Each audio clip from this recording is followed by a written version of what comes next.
Hello, this is Melanie Rinaldi, manager of the New Jersey CLIA program. We put together this presentation to help answer some common questions when completing the CMS-116 application. For the purpose of this presentation, we will only be discussing initial applications for a certificate of waiver. Before beginning to fill out the CMS-116, check to ensure you are using the correct version. The version number can be found at the bottom of page 1 on the left side. The current version is CMS, and you'll see in parentheses 09/17. We don't accept older versions. If you send us an older version, your application will be returned. We'll begin now with Roman numeral number 1, General Information. This section is divided into 2 columns. For the purpose of this presentation, we'll refer to them as the right and left side. We'll begin on the left side directly under Roman numeral 1, General Information. In the first box, check Initial Application and add the effective date, the date your facility estimates it will begin to start testing. Enter the facility name, the name you will be using for your facility, followed by the email in the box below. Facility address, you want it to enter the number, street, city, state, and zip. Please do not enter a P.O. box. We cannot accept a P.O. box for an address, and your application will be returned to you. The next box is where to send the fee coupon and certificates. Here you will select where you want your certificate and fee coupon to be sent. There's 3 choices for each category. The physical is the facility address you just filled in above. The mailing and corporate addresses will be filled in on the right side of the CMS-116 if applicable to your facility. You can select any combination of choices, but do not select 2 or 3 in one box. Following that is the name of the director, the last, first, and middle initial, and then credentials. Now going up to the right side of Roman numeral number 1, the first box will be the CLIA identification number. This will be assigned to you after your application is processed. Following that is the federal tax ID and phone number. Both of those are mandatory. They must be entered or your application will be returned to you. If your facility has a fax number, you can enter the fax number next to the phone number. Section number 2.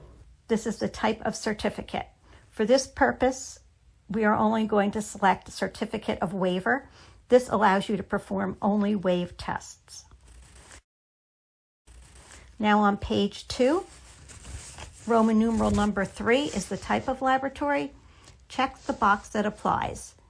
If your facility isn't listed, check box 29, which is Other, and fill in what type of laboratory it is.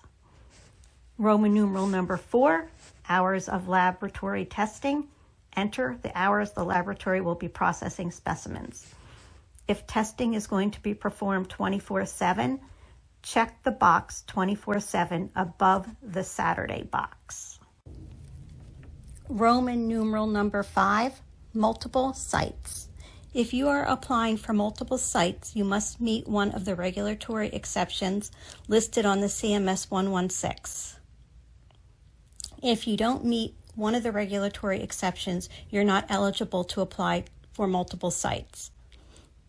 The first exception, number 1, if the laboratory is not at a fixed location. For example, you have a van that goes from office to office and the testing is performed in a van. If that is true of your site, you must supply the VIN number of any of the vehicles used, along with checking off number 1. The VIN numbers can be attached on an additional piece of paper and submitted with your application. Exception number 2. If you're applying as a nonprofit, you must send proof of your nonprofit status. Exception number 3.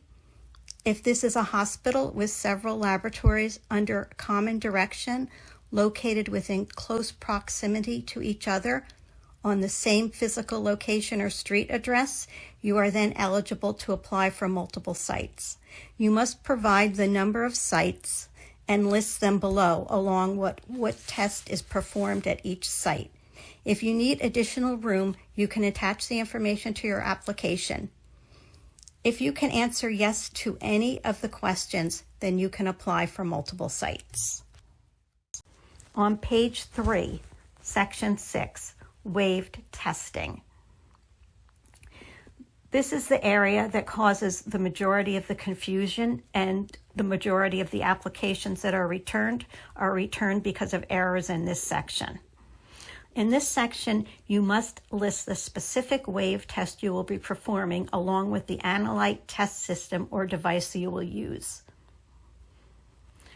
For this presentation, we will use COVID-19 as an example. At this point in time, there are only 4 wave tests for COVID-19. You must list the specific test you will be performing.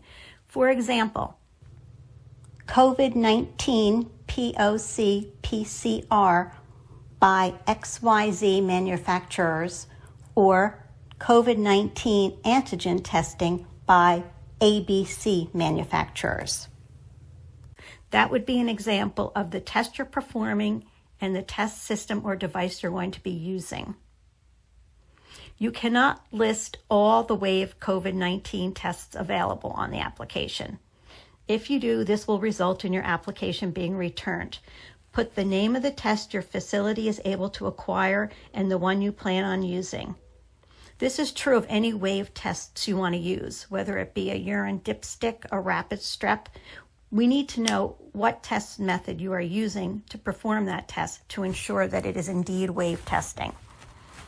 After you fill that section in, you then want to go to the next section that says indicate the estimated total volume. You must fill in a number.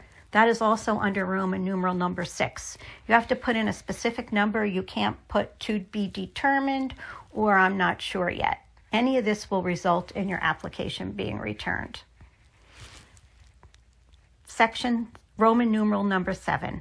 We're not going to review that for the purposes of this presentation. That is for provider-performed microscopy applications. Page 4, we can skip because that is for non-wave tests. Page 5, Roman numeral number 9, type of control. What describes your type of ownership? You're to check off the box that closely describes your type of ownership. Number 10, the director.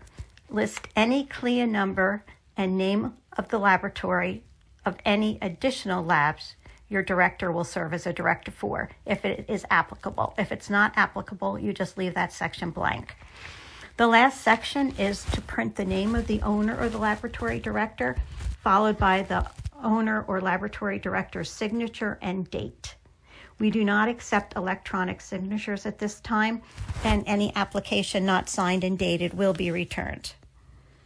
I hope this helps clear up some of the confusion you may have regarding completing out the CMS-116. If you have further questions or need further explanations, please email us at CLIA, that's C-L-I-A, lab, L-A-B, at doh.nj.gov.